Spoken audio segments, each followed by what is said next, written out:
Hello my dear boys and girls of 11th standard. இன்னைக்கு நம்ம half yearly உடைய day 3 revision. So first 2 days நம்மளுடைய class என் கூட சேர்ந்து சூப்பராக கவனிச்ச எல்லாருக்குமே ஒரு சூப்பர் கங்க்ராட்ஸ்.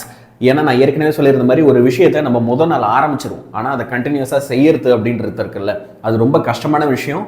பட் நீ சூப்பராக 3rd டே வரைக்கும் வந்துட்டு இவ்வளோ தூரம் வந்துட்ட இல்லையா? ஃபுல் வீடியோவும் பார்த்துட்டு இன்னைக்கு நான் என்ன செய்ய போகிறேன், நம்மளுடைய half yearly 2024 physics எக்ஸாமுக்கு சரியா ஒரு சில முக்கியமான 5 மார்க் கொஸ்டின்ஸ் நான் உங்களுக்கு ஒரு 5 கொஸ்டின் பேப்பர் கொடுத்தேன் இல்லையா? அந்த 5 கொஸ்டின் பேப்பரை உங்களை நான் தரவா படிக்க சொல்லியிருந்தேன். ஸோ அதில் இருக்கிற கொஸ்டின்ஸ் எல்லாம் எடுத்து இப்போ நான் உங்களுக்கு ரிவிஷன் பண்ண போறேன். ஸோ அதில் ஃபர்ஸ்ட் கொஸ்டின் என்ன அப்படின்றத பார்த்தலாமா? நான் யானியன் சார் இப்போ உங்களோட கிளாஸை நான் இப்போ ஸ்டார்ட் பண்ண போறேன். இல்லை சாரி, நோட் புக்ஸ் எல்லாம் எடுத்து வச்சுக்கோ, உனக்கு தான் ரூல்ஸ் தெரியும்ல. கரெக்டாக என் கூட சேர்ந்து நோட்ஸ் எடுத்துகிட்டே வா, சும்மா அப்படியே பிளண்டாக கிளாஸ் கவனிக்காத. ஏன்னா இன்னைக்கு நம்ம பார்க்க போகிறதால டெரிவேஷன், என் கூடவே நீ டெரிவேஷனை நானும் சால்வ் பண்ணுறேன், நீ என் கூட சேர்ந்து சால்வ் பண்ணு சரியா? First question, explain how Newton arrived at his law of gravitation from Kepler's third law. கெப்லருடைய தேர்ட் லால இருந்து நம்ம நியூட்டன் அண்ணன் எப்படி வந்து அவருடைய ஃபார்முலாவை டெரைவ் பண்ணாருன்றது தான் கேள்வி. இப்போ கெப்லரோட தேர்ட் லா என்ன நம்ம தெரிஞ்சுக்கணும்னா, ஃபர்ஸ்ட் வந்து it is T square directly proportional to R cube, அப்படி இல்லைன்னா T square divided by R கியூபை நீ ஒரு கான்ஸ்டன்ட்னு சொல்லலாம். இப்போ இதையே என்ன, ஒரே ஒரு நிமிஷம், இதையே நீ இப்படி திருப்பியும் எழுதலாம். எப்படி? R cube directly proportional to T square. Okay, ஆர்ன்றது இங்கே என்னது சார்? இப்போ ஒரு பிளானட்டுக்கும் அதோட சன்னுக்கும் நடுவில் இருக்கிற டிஸ்டன்ஸ் தான் வந்து இங்கே ஆர் சரியா? ஒரு பிளானட்டுக்கும் அதோட சன்னுக்கும் நடுவில் இருக்கிற டிஸ்டன்ஸ் ஆர். அந்த பிளானட்டை சுற்றி வர்றதுக்கு அது எடுத்துக்கிற டைம் தான் வந்து டி, பீரியட் ஆஃப் ரெவல்யூஷன். இப்போ எர்த் எடுத்துக்கிட்டோன்னா எர்த்தோடைய ரெவல்யூஷனரி பீரியட் வந்து 365 டேஸ் இல்லையா? ஒரு வருஷம் நம்ம அதை சொல்கிறோம் ரைட்டா? அதுதான் அந்த ஃபார்முலா. இந்த ஃபார்முலா வச்சு நம்ம நியூட்டன் என்ன பண்ணிட்டாப்ல, அவரு சூப்பராக ஒரு ஃபார்முலா கண்டுபிடிச்சிட்டாப்ல. எதுக்கு? ஃபார் யூனிவர்சல் ஆஃப் கிராவிடேஷனுக்கு. அது எப்படின்றது தான் இங்கே கதை. So Newton consider the orbits of planets as circular. முதல்ல நியூட்டன் வந்து இப்படி கன்சிடர் பண்ணுறாரு, பிளானட்ஸோடைய ஆர்பிட்ஸ்லாம் சர்க்குலராக இருக்கும்னு கன்சிடர் பண்ணுறாரு. ஆனால் சார் கெப்லர் வந்து எலிப்டிக்கலாக இருக்கும் தானே சொன்னார் அப்படின்னா, கரெக்டு தான், கெப்லர் எலிப்டிக்கலாக இருக்கும்னு சொன்னார். இவர் கன்சிடர் பண்ணும்போது சர்க்குலர்னு கன்சிடர் பண்ணி தான் ஃபார்முலாஸ் போட்டிருக்காரு சரியா? சரி, இப்போ ஒரு பொருள் சர்க்குலர் ஆர்பிட்ல போகணும்னு வச்சுக்கோங்க, அதுக்கு மோஸ்ட் இம்பார்ட்டண்டா நெசசரியா தேவைப்படுற ஒரு விஷயம் என்னது? சர்க்குலர் பார்த்து எக்ஸிஸ்ட் ஆகணும் அப்படின்னாலே ஒரு ஃபோர்ஸ் கண்டிப்பா தேவைடா. அந்த ஃபோர்ஸ் என்ன அப்படின்னா சென்ட்ரிபீட்டல் ஃபோர்ஸ். என்ன ஃபோர்ஸ் தேவை? ஒரு பொருள் ஒரு சர்க்குலர் பாத்துல போகணும் அப்படின்னாலே கண்டிப்பா அங்க சென்ட்ரிபீட்டல் ஃபோர்ஸ் தேவை. அப்போ இங்க ஒரு சர்க்குலர் ஆர்பிட் இருக்கு, அதோட ரேடியஸை நம்ம ஸ்மால் லெட்டர் ஆர் அப்படின்னு வச்சுப்போம். அப்போ the centripetal acceleration towards a centre என்னவா இருக்கும்? சென்ட்ரிபீட்டல் ஆக்சலரேஷன் என்னவா இருக்கும் அப்படின்னு கேட்குறாங்க. அப்போ acceleration A is equal to minus V square divided by R. இதுதான் அதுக்கான ஃபார்முலா சரியா? இதுல ஏன் சார் நம்ம நெகட்டிவ் சைன் போடுறோம்? ஏன்னா இப்போ ஒரு பேச்சுக்கு வச்சுப்போம், ஏர்த் வந்து சூரியனை சுத்தி வருதுன்னா அப்போ இதுல என்ன விஷயம்? ஏர்த் வந்து சூரியனால கட்டுப்படுத்தப்படுது, it is bound to sun. அதே மாதிரி நிலா பூமியை சுத்துதுன்னா the moon is bound to earth. அதை டினோட் பண்ண நெகட்டிவ் சைனை இங்கே போடுறோம் சரியா? அப்போ A is equal to minus V square divided by R. நான் கொஞ்சம் என்ன பண்ணிக்கிறேன், இந்த திக்னஸை இன்க்ரீஸ் பண்ணிக்கிறேன், ரொம்ப கம்மியாகிற மாதிரி இருக்குது இல்லை அடுத்தடுத்து எழுதும்போது. நெக்ஸ்ட், அப்போ இதுல V அப்படின்ற டேர்ம் என்னது? இங்க Vன்னு ஒரு டேர்ம் போட்டிங்களா, அது என்னது? V அப்படின்ற டேர்ம் வந்து வெலாசிட்டி. ஒரு பிளானட் எவ்வளவு வேகத்துல சூரியனை சுத்தி வருது அதோடைய வெலாசிட்டி. சரி, அப்புறம் கீழே என்னமோ ஸ்மால் லெட்டர் ஆர் போட்டிருக்கீங்களா, அது வந்து என்னது? R is the distance of the planet from the centre of the orbit. ஆர்ன்றது இங்க வந்து என்னது? Distance of the planet. Okay, ஒரு பிளானட் வந்து அதோட சூரியன் கிட்ட இருந்து எவ்வளவு தூரம் தள்ளி இருக்கு, அந்த டிஸ்டன்ஸ் தான் இங்க வந்து ஆர் சரியா? இப்போ இதை ஃபர்ஸ்ட் எடுத்து எழுதிரு. இப்போ இது ஆக்சலரேஷனுடைய ஃபார்முலா. நெக்ஸ்ட் நம்ம என்ன செய்ய போறோம் அப்படின்னா, வெலாசிட்டிக்கு ஒரு ஃபார்முலா எடுத்து எழுத போறோம். Velocity in terms of known quantities R and D.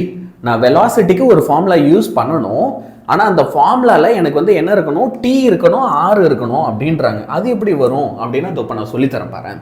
இப்போ உனக்கு நார்மலா என்ன தெரியும்? வெலாசிட்டி அப்படின்னா டிஸ்பிளேஸ்மெண்ட் பை டைம்னு தெரியும். கரெக்டா? இப்போ யோசிச்சு பாரு, ஒரு சர்க்குலர் பாத்தோடைய சர்க்கம்ஃபரன்ஸ் என்னடா? அப்போ v is equal to 2 pi r circumference divided by டைமுக்கு t. இப்படி தான் ஃபார்முலா எடுத்து உடனே எழுத சொல்றாங்க. இன் டேர்ம்ஸ் ஆஃப் அதில் ஆரும் வரணும் டீயும் வரணும்னா இப்படி தான் எடுத்து எழுத முடியும். ஸோ இப்போ நம்ம என்ன செய்ய போகிறோம்? v is equal to 2 pi r divided by t அப்படின்னு ஃபார்முலா எடுத்து எழுதிடும். இந்த velocity in terms of known quantities r and t அப்படின்னு போட்டு இந்த ஃபார்முலா எடுத்து எழுதுறோம். இப்போ இதுல tன்றது என்னது? tன்றது தான் அந்த பிளானட் சன்னை சுத்தி வரதுக்கு எடுத்துக்கிற time. So t is the time period of the revolution of the planet. அது ஒரு ரெவல்யூஷனை கம்ப்ளீட் பண்றதுக்கு எடுத்துக்கிற டைம் எடுத்து நம்ம இங்க அப்படி போடுறோம். இப்போ நம்ம என்ன தெரியுமா செய்ய போறோம்? substituting the value of v in equation 1. Okay sir, இதுல எது சார் ஈக்குவேஷன் 1? இதுதான். acceleration is equal to minus v square divided by r. இப்போ vக்கு நான் என்ன கண்டுபிடிச்சிருக்கேன்? 2 pi r divided by t. இதை எடுத்துட்டு வந்து நான் இங்க சப்ஸ்டிடியூட் பண்ண போறேன். ஸோ அப்படி சப்ஸ்டிடியூட் பண்ணும்போது என்ன ஆகுது அப்படின்றத பார்ப்போம். ஸோ இப்போ பாரு, acceleration is equal to minus v square divided by r. இதான் ஃபார்முலா. இப்போ இதுல மைனஸ் v ஓட இடத்துல இப்போ நம்ம என்ன செய்ய போறோம்? இங்க கண்டுபிடிச்ச formula 2 pi r by t அதை சப்ஸ்டிடியூட் பண்ண போறோம். So 2 pi r divided by t இது மொத்தமா ஹோல் ஸ்கொயர் இன்டு ஒரு 1 by r இப்படி எடுத்து எழுதும். இப்போ நீ பார்த்தனா கீழே ஒரு r இருக்கு, இங்க ஒரு r, ஆனா அது ஸ்கொயர்ல இருக்கு. அது எப்படி இருக்கு? It is in square. அதை ஞாபகம் வச்சுக்கோ. இந்த ஹோல் டேர்ம் நம்ம ஸ்கொயர் பண்ணுவோம். அப்போ acceleration is equal to 2 square பண்ணா 4 pi ஸ்கொயர் பண்ணா pi ஸ்கொயர், அப்புறம் இதை r ஸ்கொயர்னு எழுதலாம். ஆனா கீழே ஒரு r இருக்கு, இதுவும் கேன்சல் ஆகிடும். நான் ஸ்ட்ரைட்டாகவே அதனால் என்ன செய்ய போகிறேன்? வெறும் r மட்டும்தான் போட போகிறேன். இங்கேயே ஸ்ட்ரைட்டாகவே வெறும் r மட்டும்தான் போட போகிறேன். டினாமினேட்டரில் எனக்கு என்ன வரும்னா t ஸ்கொயர் வரும். ஏன்னா டீயும் ஸ்கொயர் ஆகும், அதுவும் அதுக்குள்ளே தானே இருக்கு. டீயும் ஸ்கொயர் ஆகும். So acceleration is equal to 4 pi square into r divided by t ஸ்கொயர்னு எடுத்து எழுதியாச்சு. இதை ஈக்குவேஷன் 3 அப்படின்னு வச்சுப்போம். இப்போ நான் வந்து பார்த்தியா மைனஸ் சைனை விட்டேன். இங்கே போட்டேன், இங்கே போடல. அந்த மைனஸ் சைன், மைனஸை மறக்காமல் எடுத்து போட்டுரு. தேர்ட் ஈக்குவேஷனே எடுத்து எழுதிடுவோம்டா. இப்போ இதை எடுத்துட்டு போய் நம்ம நியூட்டன் அண்ணன் ஒரு ஃபார்முலா கண்டுபிடிச்சாப்ல. என்ன அப்படின்னா நியூட்டன் செகண்ட்ல F is equal to mass into acceleration அப்படின்னு ஒரு ஃபார்முலா. இப்போ நீ கண்டுபிடிச்சது ஆக்சலரேஷன் தானே. அப்போ இதை எடுத்துட்டு வந்து இந்த ஃபார்முலாவில் சப்ஸ்டியூட் பண்ணு. அப்படி சப்ஸ்டியூட் பண்ணா என்ன ஆகுது அப்படின்னு பார்ப்போம். இந்த பாரு, F is equal to ma.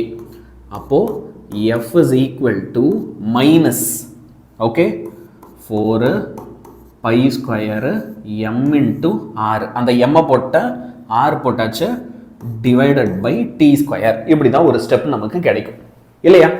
இந்த மாதிரி நமக்கு ஒரு ஸ்டெப் கிடைக்க போகுது. ஓகே, இப்போ இந்த ஸ்டெப் வரைக்கும் எனக்கு தெரிஞ்சு எல்லாருக்குமே கிளியரா புரிஞ்சிருக்குமா அப்படின்னா புரிஞ்சிருக்கும். இது வரைக்கும் பிரச்சனை இருக்காது, சரியா? ஆனா இப்போ இங்க இருந்து நம்ம கன்ஃபியூசிங் பார்ட்ஸுக்கு அதை கொண்டு போவோம். என்ன சார் சொல்றீங்க அப்படின்னா ஒன்றும் இல்லை. இப்போ பாரு, இங்கேயே கவனிச்சிரு. அதனால நான் அடுத்த ஸ்லைடில் காமிக்கும் போது உனக்கு குழப்பாது.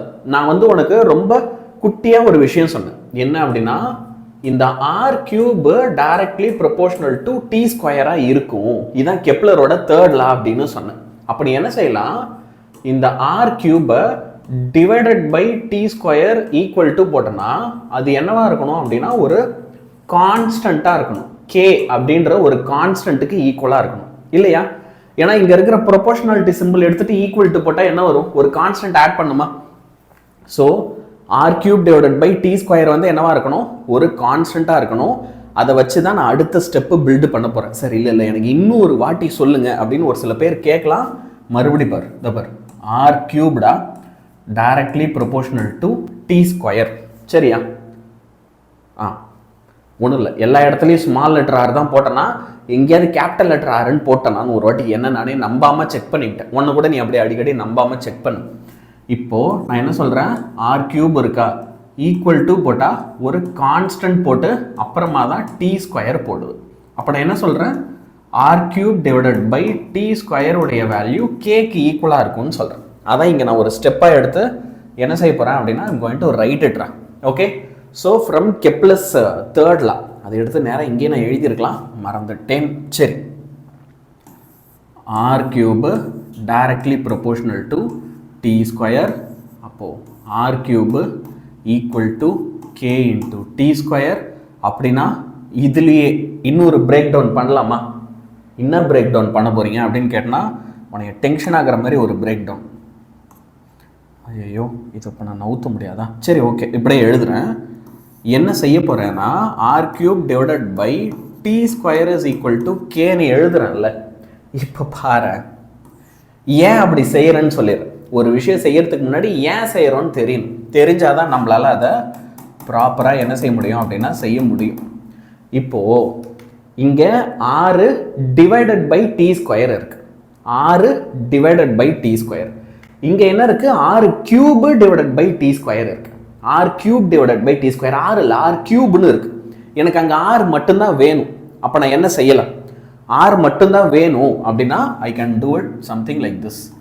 6 into R square divided by D square is equal to கேன்னு எழுதிட்டு நல்லா கவனி. அப்போது R divided by D square value என்னவா இருக்கும்னா கே டிவைடட் பை ஆர் ஸ்கொயராக இருக்கும்னு எழுதலாம். உன் புக்கில் இந்த ஸ்டெப்பு கொடுத்துருப்பாங்க. எக்ஸாக்டாக ஏன் எதுக்குன்றதெல்லாம் அந்தளவுக்கு தெளிவாக சொல்லியிருக்க மாட்டாங்க. இப்போ புரிஞ்சுக்கும். ஆர் டிவைடட் பை டி ஸ்கொயருடைய வேல்யூ எதுக்கு ஈக்குவலாக இருக்கும்? K divided by R square. அதை எடுத்து இப்போ நம்ம இங்கே சப்ஸ்டியூட் பண்ண போகிறோம். இதுதான் ஈக்குவேஷன் 6னா இந்த ஈக்குவேஷன் 6ல் இருக்கிறத எடுத்துகிட்டு போய் ஃபோர்ஸ் ஈக்குவேஷனில் சப்ஸ்டியூட் பண்ண போகிறோம். அப்போ F is equal to -4 by square, அப்புறம் ஒரு எம் இருந்துச்சு, அப்புறம் தான் வந்து என்ன இருந்தது? ஆர் பை டி ஸ்கொயர் இருந்தது இல்லையா? ஸோ இப்போ நம்ம என்ன செய்ய போகிறோம்? ஆர் பை டி ஸ்கொயருக்கு பதிலாக கே டிவைடட் பை ஆர் ஸ்கொயர்னு சப்ஸ்டியூட் பண்ண போகிறோம். எடுத்து எழுதிட்டோமா? ஓகே, இப்போ இதில் எதெல்லாம் கான்ஸ்டன்ட்னு பாரு. இதில் எதெல்லாம் கான்ஸ்டண்ட்டாக இருக்கும் அப்படின்னு பார்த்தா 4 பை ஸ்கொயர் கான்ஸ்டண்ட்டாக இருக்கும், கே கான்ஸ்டண்ட்டாக இருக்கும். 4 பை ஸ்கொயர் கே இது எல்லாமே எப்படி இருக்கும் அப்படின்னா கான்ஸ்டண்ட்டாக இருக்கும். சரியா? அப்போ இந்த கான்ஸ்டன்ட் எல்லாம் நான் பிரித்து என்ன திரும்ப செய்ய போகிறேன்? ஜி அப்படின்னு ஒரே டேர்மாக எடுத்துக்க போகிறேன். மொத்தமாக இது எல்லாத்தையும் what am I going to do? G, capital letter G அப்படின்னு சொல்லி ஒரே டேர்மாக எடுத்துக்க போகிறேன். சரியா? அப்போ இப்போ பாரு, இப்போ ஃபார்முலா அப்போ என்ன ஆகிடும்?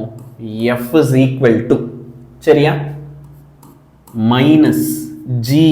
ஓகே, இப்போ எத்தனை எம் இருக்குங்க? ஒரே ஒரு எம் தான் இருக்கு. நல்லா கவனி என்ன, ஏன்னா நான் ஒரு விஷயம் செய்ய போறேன், அப்புறம் நான் ஏன்ட்டு நான் எக்ஸ்பிளைன் பண்றேன். இங்கே ஒரே ஒரு எம் தான் இருக்கு. ஆனால் நான் வந்து என்ன செய்ய போறேன் அப்படின்னா கேபிட்டல் லெட்டர் எம் பக்கத்தில் ஒரு small letter M divided by R ஸ்கொயர்னு போட போறேன். ஓகேவா? இப்போ ஏன் யாழினியன் சார் இதெல்லாம் செய்யறாரு அப்படின்னு உனக்கு ஒரு கேள்வி இருக்கும். ஏன்னா இப்போ சார் வந்து என்ன சொன்னார்னா இங்கே கான்ஸ்டண்ட்டாக இருக்கிற டேர்ம் எல்லாம் எடுத்து ஜீனு தானே ரிப்ளேஸ் பண்ண போகிறேன்னு சொன்னார். He said he is going to replace it as G. கரெக்டுங்களா? கரெக்டு. இப்போ என்னன்னா நம்ம சூரியனை சுற்றி வரும் இல்லையா? அப்போ நம்ம சூரியனோட மாஸ் என்ன? எர்த்தோட மாஸ் மட்டும் இல்லை, சூரியனுடைய மாஸ் என்னன்றதை பொறுத்தும் கிராவிட்டி மாறும், கிராவிட்டி அஃபெக்ட் ஆகுன்ற ஒரு கருத்து நியூட்டனுக்கு இருந்தது. அது உண்மையும் கூட. ஆனால் அவர் நம்பினார். சரியா? அப்படி ஒரு கருத்து அவருக்கு இருந்தது. ஓகே, ஸோ அவர் என்ன சொன்னார் அப்படின்றத பார்ப்போம். ஃபர்ஸ்ட் இங்கே நெகட்டிவ் சைன் என்ன இருக்கு? ஏன் இருக்கு? Okay, the negative sign implies that the force is attractive. இங்க நெகட்டிவ் சைன் இருக்கிறதுக்கான காரணம் இங்க அட்ராக்ஷன் ஏற்படுது, கிட்ட வருது. and it acts towards the center. இது வந்து என்ன செய்யுது? இவங்க ரெண்டு பேரும் ஒரு மைய புள்ளி, ஒரு சென்டரை நோக்கி ரெண்டு பேரும் வருவாங்க அப்படின்றாங்க.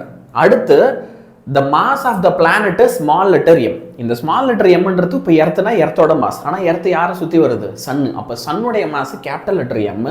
அப்போ but Newton strongly felt that according to his third law every action should have an equal and opposite reaction. அதான third law.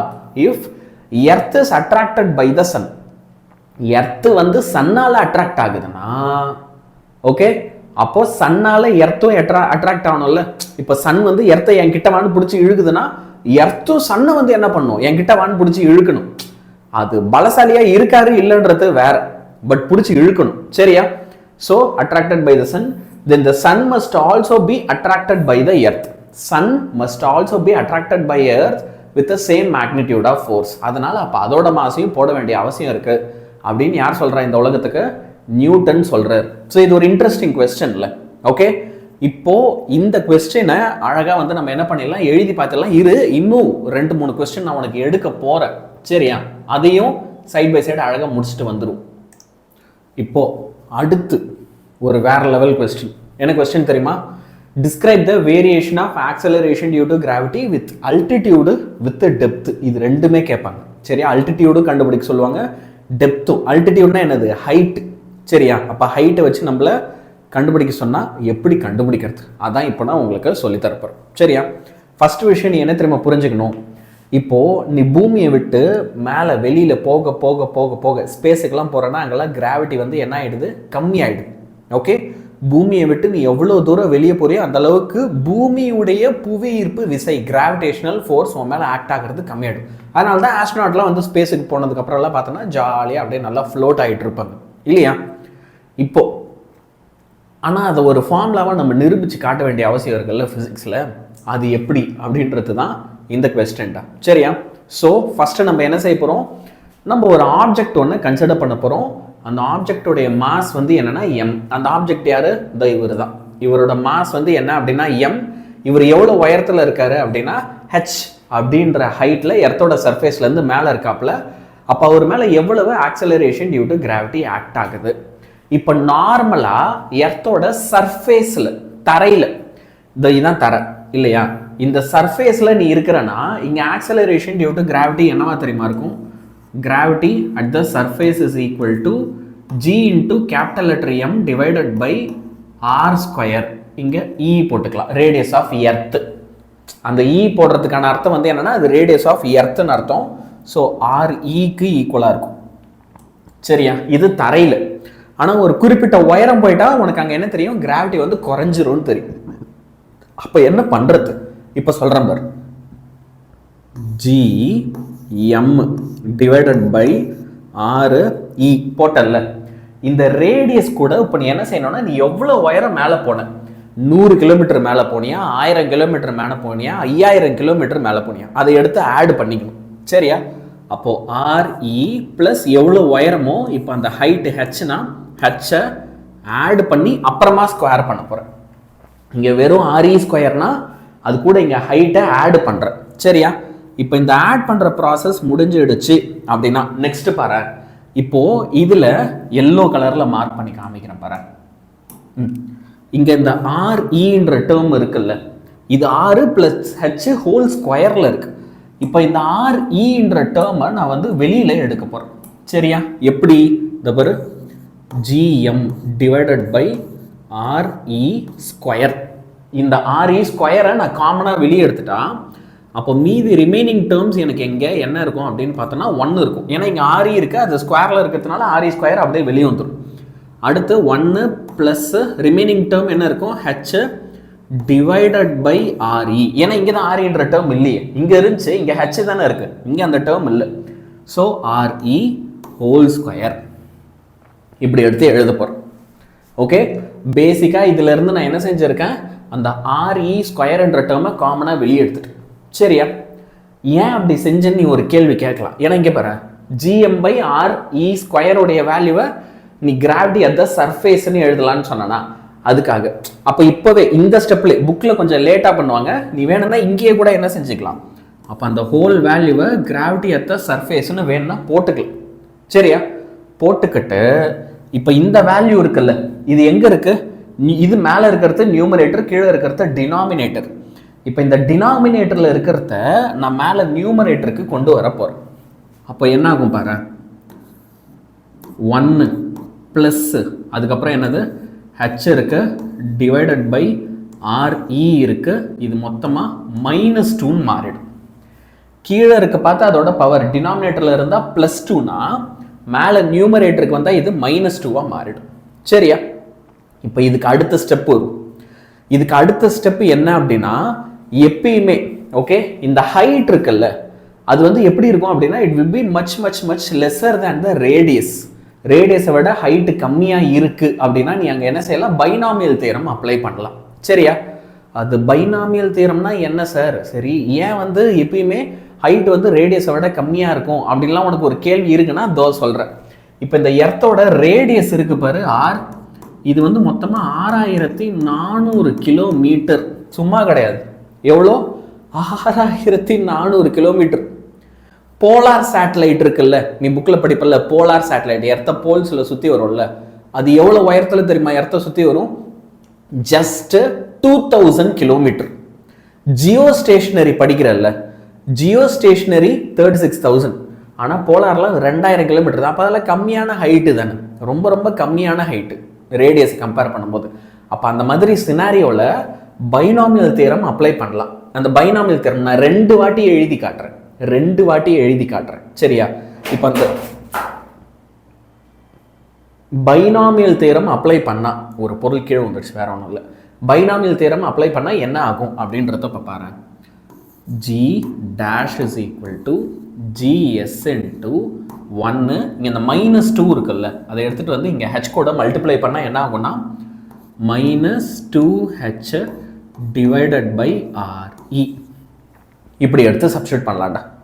இங்கே இருக்கிற பவரை எடுத்துகிட்டு வந்து 1க்கு பக்கத்தில் இருக்க இந்த H கூட மல்டிப்ளை பண்ணணும். அதை தான் நான் இங்கேயும் எழுத போகிறேன். இப்போ இங்கே பாரு, gravity at the surface into 1 - 2H divided by நான் என்ன செய்ய போகிறேன், இங்கே RE அப்படின்னு சப்ஸ்டியூட் பண்ண போகிறேன். அவ்வளோதான், பைனாமியல் தியரம் சப்ஸ்டியூட் பண்ணால். இப்போ இது புக்கில் வந்து இது எக்ஸ்ட்ரா ஸ்டெப்பாக இருக்கும், அதனால் இங்கே நான் ஈக்குவல் டு போட்ட கடமைக்கு மறுபடியும் அதே வேல்யூ எடுத்து எழுதுறேன். அவ்வளோதான், முடிஞ்சிடுச்சு. இதுதான் derivation. Gravity at a particular ஹைட்டுக்கான டெரிவேஷன் வந்து இதுதான். சரியா? அப்போ இதில் நம்ம என்ன கண்டுபிடிக்கிறோம்? we find that அப்போ G டேஷை விட G வேல்யூ எப்பயுமே அதிகமாக இருக்கும். கிராவிட்டி அந்த சர்ஃபேஸ் வந்து எப்படி இருக்கும்? அதிகமாக இருக்கும். அப்படி உயரம் போக போக இந்த ஃபார்முலாலாம் நமக்கு தெரிஞ்சிடுச்சு இல்லை, ரைட்? அப்போ நீ வந்து உயரம் போக போக போக உனக்கு எப்பயுமே என்ன ஆகும்? கிராவிட்டி குறையும். This means that at an altitude h increases. okay, as the altitude h increases, height அதிகமாக acceleration due to gravity குறையும் அப்படின்னு நம்ம கண்டுபிடிச்சாச்சு. அப்போ மேலே போனால் கிராவிட்டி என்ன ஆகும் அப்படின்னு நான் சொல்கிறேன், குறையுன்ற. அப்போ கீழே போனால் என்ன ஆகும்? கீழே போனாலும் கிராவிட்டி குறையுமா? இந்த அடுத்த கொஸ்டின் நான் காட்டுறேன் பாரு, நீயே கண்டுபிடிச்சி சொல்லு. டெப்த் சினாரியோவுக்கு வரும். ஸோ இப்போ இந்த டெப்த் கண்டிஷனுக்கு வந்துட்டேன்னு வச்சுக்கோங்க, இட் இஸ் வெரி சிம்பிள். இப்போ நான் என்ன செய்ய போகிறேன், பூமியோட சர்ஃபேஸில் தான் நம்மளாம் இருக்கும் இல்லையா? இப்போ பூமியோட சர்ஃபேஸ்குள்ளே இருந்து பூமிக்கு உள்ள ஒரு பர்டிகுலர் டெப்த்து நான் உள்ளே போகிறேன். இப்போ நமக்கு ஏற்கனவே என்ன தெரியும், பூமியுடைய ரேடியஸ் இருக்குல்ல, இந்த ரேடியஸ் நமக்கு R அப்படின்னு தெரியும். இந்த ரேடியஸ் தான் 6400 கிலோமீட்டர். சரிங்களா?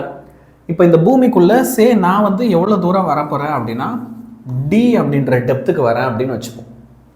விச் மீன்ஸ் அப்போ பூமியோட சென்டருக்கும் இப்போ இந்த பாயிண்ட்டுக்கும் நடுவில் இருக்க அந்த ரிமைனிங் டிஸ்டன்ஸ் என்னவா இருக்கும்?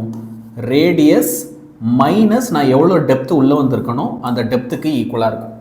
இது எர்த்துடைய ரேடியஸ் அப்படின்றத டினோட் பண்ண நான் RE மைனஸ் D அப்படின்னு என்ன செய்ய போகிறேன், டிஸ்டன்ஸை எடுத்துக்க போகிறேன்.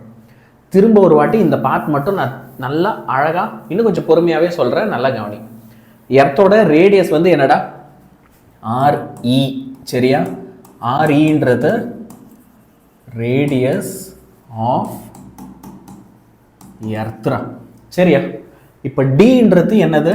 Dன்றது பூமிக்கு அடியில் நான் எவ்வளோ ஆழமாக போகிறேன், டெப்த்து. ரைட்டுங்களா? அப்போது லெட்ஸே நான் இங்கே பூமியோட சர்ஃபேஸில் இருந்து இவ்வளோ தூரம் உள்ளே வரேன். இந்த டிஸ்டன்ஸை நான் என்ன எடுத்துக்க போகிறேன்? D அப்படின்னு எடுத்துக்க போகிறேன். சரியா? அப்போது இந்த ரிமைனிங் டிஸ்டன்ஸ் இருக்குல்ல, இந்த இடத்துல இருந்து எர்த்தோட சென்டர் வரைக்கும் இருக்க ரிமைனிங் டிஸ்டன்ஸ், இந்த டிஸ்டன்ஸ் வந்து எதுக்கு ஈக்குவலாக இருக்குன்ற எர்த்தோட ரேடியஸ் RE மைனஸ் எவ்வளோ ஆழமாக நான் உள்ளே வந்திருக்கேன் D, இது ரெண்டுத்தையும் சப்ராக்ட் பண்ணால் வர வேல்யூக்கு ஈக்குவலாக இருக்கும்னு நான் சொல்கிறேன். இது ஏன் சார் சொல்கிறீங்க? ஏன்னா ஃபஸ்ட்டு ஸ்டெப்லேயே நம்ம அந்த வேல்யூவை இன்க்ளூட் பண்ணுவோம். அந்த இன்க்ளூட் பண்ணுறதுனால ரெண்டாவது, இப்போ எர்த்தோட மொத்த மாஸ் வந்து M. பூமிக்கு அடியில் போக போக போக போக இப்போது என்ன தெரியுமா ஆகும்? பூமிக்கு இப்போ நான் எவ்வளோ ஆழம் உள்ளே போகிறேனோ அந்த ஆழத்துக்கு அடியில் இருக்கிற பகுதி தான் என்னை அட்ராக்ட் பண்ண போகுது இல்லையா? அப்போ நான் இங்கே வந்துட்டேன்னா இந்த பகுதி எர்த்துக்குள்ள ஒரு குட்டி ஸ்பியர் மாதிரி இந்த பகுதி தான் என்னை அட்ராக்ட் பண்ணும். மேலே இருக்கிற பகுதி என்னை அட்ராக்ட் பண்ணாது, இங்கே இருக்கிற பகுதி தான் வந்து என்ன செய்யணும், அட்ராக்ட் பண்ணும். அப்போது இந்த இடத்தோட மாஸ் எனக்கு என்னன்னு தெரியும். நான் வந்து இவ்வளோ ஆழ பூமிக்கு அடியில் வந்துட்டேன்னா சரியா, இப்போ எனக்கு கீழே என்ன இருக்கு, நான் ஏற்கனவே பாதி தூரம் வந்துட்டேன், இப்போ எனக்கு கீழே இன்னும் எவ்வளோ இருக்கு, அந்த இடம் தான் என்னை அட்ராக்ட் பண்ண போகுதுன்றதுனால அப்போ அந்த இடத்தோட மாஸ் என்ன அப்படின்றதையும் நான் கணக்கில் எடுத்துக்கணும். புரியுதா? ஐடியா உங்களுக்கு புரியுதா? உள்ள சின்ன சின்ன ஸ்பியரா பார்க்கணும், உள்ள சின்ன சின்ன ஸ்பியரா பார்க்கணும். ஓகே, அப்போ அந்த சின்ன ஸ்பியரோட ரேடியஸ், அந்த சின்ன ஸ்பியரோடைய மாஸ் என்னன்றதுக்கு தான் நம்ம கதைக்கே வரும். ஸோ இதை consider a particle of mass வந்து என்னது, M, which is in deep mine on the earth. ஒரு மைன், ஓகே, கோல் மைன்ஸ் நெய்வேலியிலலாம் இருக்குல்ல, சுரங்கம், நிலக்கரி சுரங்கம், அந்த மாதிரி ஒரு மைன் கன்சிடர் பண்ணிக்க சொல்கிறாங்க. இப்போ எவ்வளோ ஆழமாக அந்த மைன்குள்ளே நம்ம போயிருக்கோம் அப்படின்னா டீன்ற டெப்த், ஆழம் போயிருக்கும் சரியா. அப்போது the part of the earth which is above the radius, okay, the part of the earth which is above the radius RE minus D do not contribute to the acceleration. இந்த RE minus Dன்ற தூரம் இருக்குல்ல, அது வந்து ஆக்சலரேஷனுக்கு contribute பண்ணாது. Okay, so the result is proved earlier and is given as. அப்போ என்ன சொல்றாங்க, நீங்க ஃபார்முலா எடுத்து எழுதும் போதே நீ இதை கேர்ஃபுல்லாக எழுதணும். எப்படி தெரியுமா எழுதணும், GM dash, okay, M dash divided by, இப்போ இந்த டிஸ்டன்ஸ் பண்ணணும், RE மைனஸ் D ஹோல் ஸ்கொயர்னு எழுதணும். உங்களுக்கு ஏற்கனவே தெரியும், நான் போன கொஸ்டின்லேயே சொன்னேன், எர்த்தோட சர்ஃபேஸில் இருக்கிற கிராவிட்டியை நம்ம GM divided by R square, RE ஸ்கொயர்னு எழுதும். இப்போ நான் Dன்ற ஆழம் உள்ளே போயிட்டதுனால அந்த ரேடியஸ்லேருந்து Dன்ற டிஸ்டன்ஸை மைனஸ் பண்ணி ஹோல் ஸ்கொயர் பண்ணி எழுதுறேன். M டேஷ்ன்றது இப்போ நான் பூமிக்கு உள்ள எவ்வளோ ஆழம் வந்திருக்கேன், இப்போ Dன்ற ஆழம் வந்திருக்கேன்னா அப்போ இந்த ஆர்ல இருந்து நான் என்ன செய்ய போகிறேன், Dயை மைனஸ் பண்ணிட போகிறேன். விச் மீன்ஸ் எனக்கு இந்த ரிமைனிங் டிஸ்டன்ஸ் என்னன்னு கிடைச்சிடும். இந்த ரிமைனிங் டிஸ்டன்ஸோடைய இந்த குட்டி ஸ்பியர் உள்ளே இருக்குல்ல, இதோடைய மாஸ் தான் M டேஷ். அதனால தான் மாஸும் இங்கே என்ன செஞ்சுருக்கோம், M டேஷ்னு போட்டிருக்கோம். இப்போ எர்த்தோட டோட்டல் மாஸ் ஓகே, M டேஷை எப்படி நம்ம கண்டுபிடிக்கிறது, அதுக்கு அப்போது ஃபார்முலாஸ் இருக்குது. அதுக்கு ஃபஸ்ட்டு நம்ம என்ன செய்யலாம், ஓகே, இங்கே M டேஷ்ன்றது mass of the earth of radius RE minus D, அந்த குட்டி ஸ்பியர் RE minus D இருக்குல்ல, அதோட மாஸா M டேஷ்னு எடுத்து எழுதிட்டு, இப்போ டென்சிட்டி ஃபார்முலா என்ன, நீ டென்சிட்டி ஃபார்முலாவை நார்மலாக மாஸ் டிவைடட் பை வால்யூம்னு எழுது, கரெக்டா. இப்போ எர்த்துடைய டென்சிட்டின்றது எல்லா இடத்துலையும் பொதுவாக எப்படி இருக்கும் அப்படின்னா கான்ஸ்டண்ட்டாக இருக்கும் அப்படின்னு நம்ம கன்சிடர் பண்ண போகிறோம் சரியா.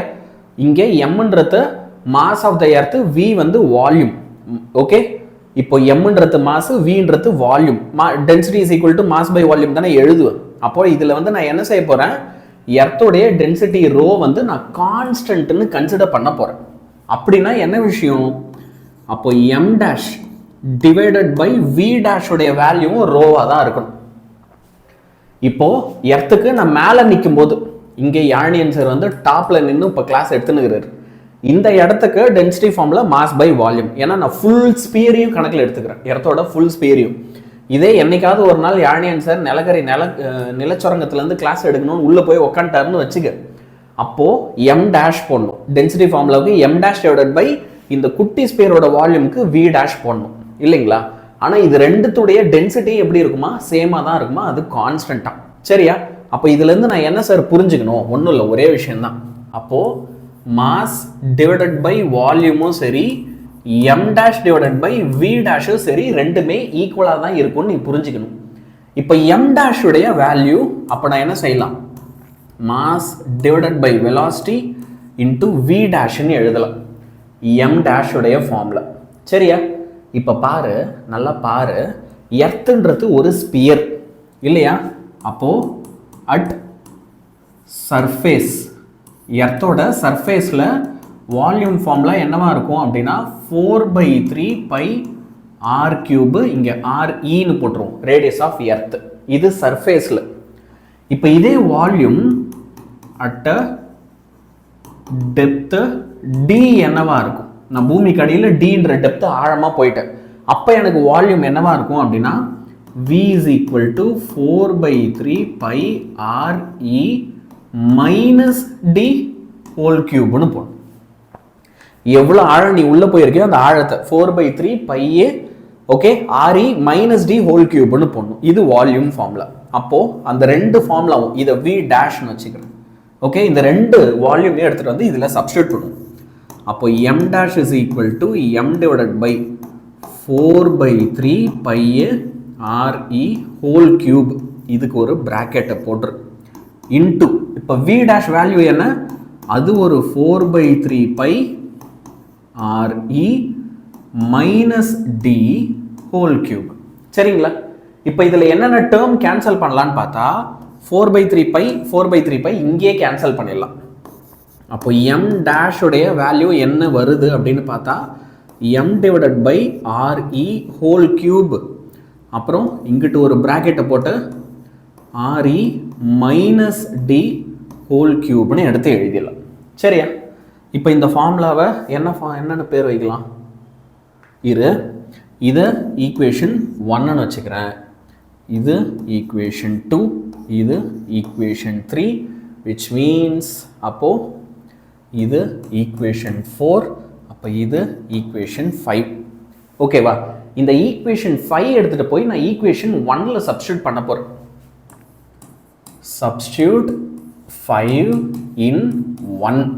ஃபர்ஸ்ட் ஈக்குவேஷன் என்னது, நானே உனக்காக எடுத்து எழுதுறேன். ஃபர்ஸ்ட் ஈக்குவேஷனை திரும்ப ஒரு வாட்டி இங்கே எழுதியே காட்டுறேன்.